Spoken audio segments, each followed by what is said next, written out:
Sejumlah desa di Kabupaten Banjar, Kalimantan Selatan mulai dilanda kekeringan akibat musim kemarau.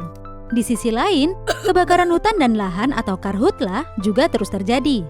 Sejak sebulan terakhir, kekeringan melanda sedikitnya 4 desa di Kecamatan Beruntung Baru, Kabupaten Banjar, yaitu Desa Babirik, Desa Muara Halayung, Desa Kampung Baru, dan Desa Haur Kuning. Untuk membantu warga mengatasi kesulitan air bersih, BPBD Banjar telah membantu menyalurkan air bersih ke lokasi kantong-kantong pemukiman warga yang mengalami krisis air bersih. Bagaimana tanggapan warga atas hal ini? Mari kita simak wawancaranya. Bagaimana perasaan Anda jika wilayah Anda mengalami kekeringan? Pastinya sangat sedih karena saya pernah merasakannya dalam beberapa pekan terakhir karena semua kegiatan memerlukan air. Bingung, soalnya kan kehidupan pribadi gue banyak menggunakan air. Ya tentunya sedih lah kalau wilayah kita tuh mengalami kekeringan. Apa saja dampak negatif kekeringan bagi kehidupan?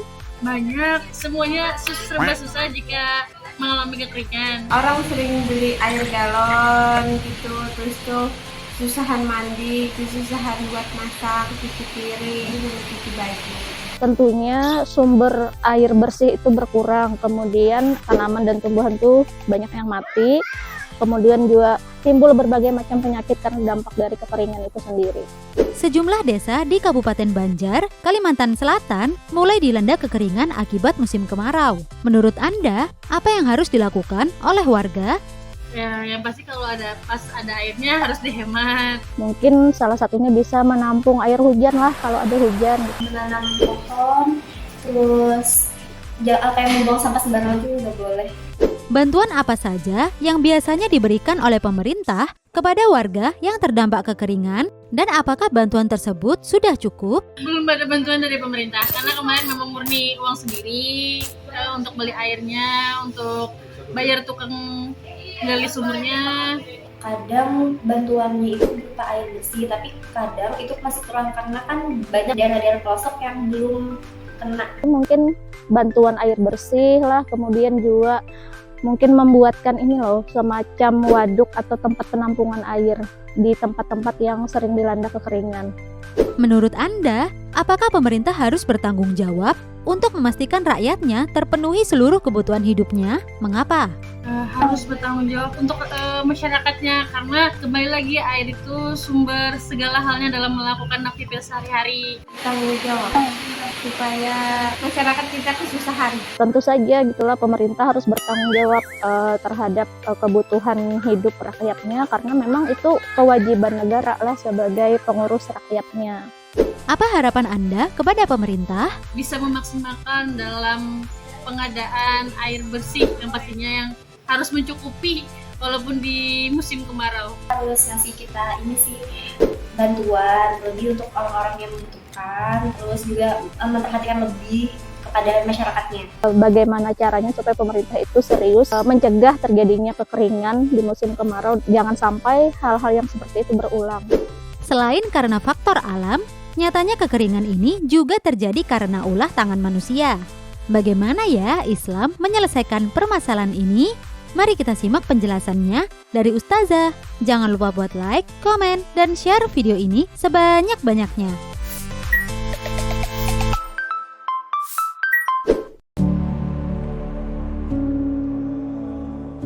Realitas yang ada pada saat ini, terkhusus di Kalimantan Selatan, adalah apabila musim hujan, maka banyak daerah yang kebanjiran atau terjadinya tanah longsor. Dan sebaliknya, pada musim kemarau, maka banyak daerah yang terjadi kekeringan dan kesulitan untuk mendapatkan air, terutama untuk mendapatkan air bersih. Nah, mengapa bisa terjadi demikian? Hal ini disebabkan bahwasanya daerah resapan air, yaitu merupakan pohon-pohon besar yang ada di hutan-hutan Kalimantan, terutama Kalimantan Selatan, itu banyak yang sudah beralih fungsinya menjadi sesuatu yang lain, bukan lagi menjadi hutan.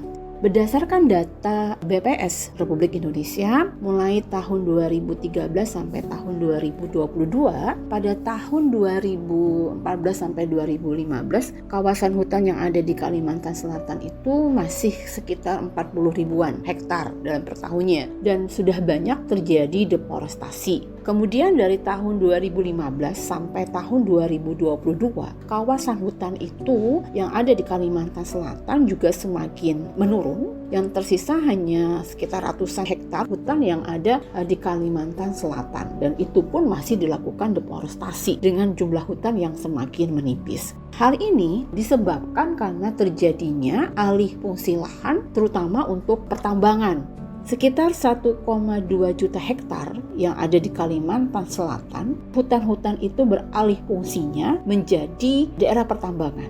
Dan sekitar 33% lahan yang ada di Kalimantan Selatan.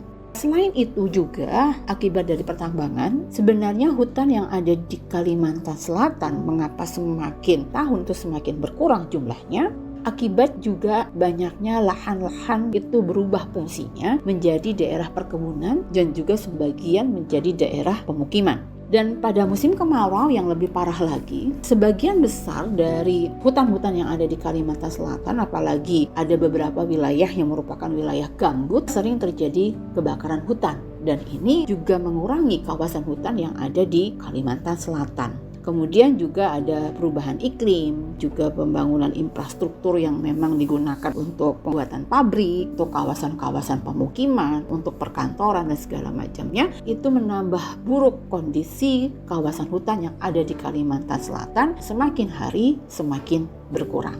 Dampak yang dirasakan oleh masyarakat adalah pada musim kemarau maupun musim hujan, maka ketersediaan air, terutama air bersih, semakin berkurang dan semakin sulit untuk diperoleh. Solusi yang ditawarkan akibat kekurangan ketersediaan air, terutama ketersediaan air bersih, baik pada musim kemarau maupun pada musim penghujan, adalah dengan cara menyalurkan air kepada masyarakat. Apakah ini merupakan solusi yang bisa menyelesaikan permasalahan secara totalitas? Solusi seperti ini merupakan solusi tambah sulam dan tidak dapat menyelesaikan masalah. Masalah kekurangan ketersediaan air, terutama ketersediaan air bersih, akan terjadi secara berulang-ulang dan terus-menerus.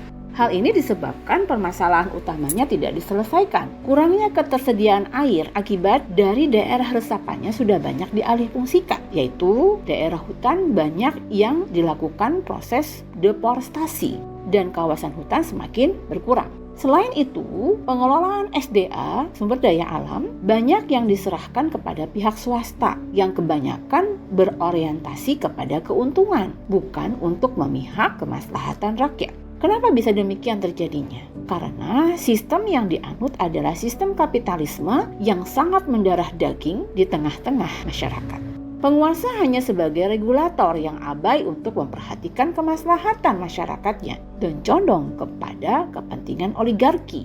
Jadi, solusi yang ditawarkan tidak bisa hanya menyalurkan bantuan air semata, akan tetapi perlu pengaturan SDA ulang yang wajib dikelola oleh negara yang disesuaikan dengan fungsi masing-masing untuk kemaslahatan masyarakat. Negeri ini membutuhkan visi politik SDA yang berorientasi pada kemaslahatan rakyat. Pemerintah harus menyadari tugasnya menjadi pemimpin adalah sebagai ro'in atau pengurus umat. Sehingga dalam memimpin, dia akan terikat dengan syariat dan menjalankan syariat Islam. Air adalah sumber kehidupan bagi umat manusia. Status air dan hutan dalam Islam tergolong sebagai kepemilikan umum atau kepemilikan rakyat yang wajib dikelola oleh negara, bukan diserahkan pada korporasi. Negara harus mengendalikannya mulai dari proses produksi hingga didistribusikan ke masyarakat. Negara melakukan rehabilitasi dan memelihara konversi lahan hutan agar resapan air tidak hilang. Caranya, negara mengedukasi masyarakat agar bersama-sama menjaga lingkungan. Negara harus memetakan dengan benar terkait pembangunan yang akan dilakukan. Negara juga memberi sanksi tegas terhadap pelaku kerusakan lingkungan. Untuk daerah yang memang jauh dari sumber air, akan dibangun teknologi unggul hingga terdistribusi air di daerah tersebut. Semua mekanisme ini hanya akan bisa dan mampu dilakukan oleh sebuah negara yang menerapkan sistem Islam.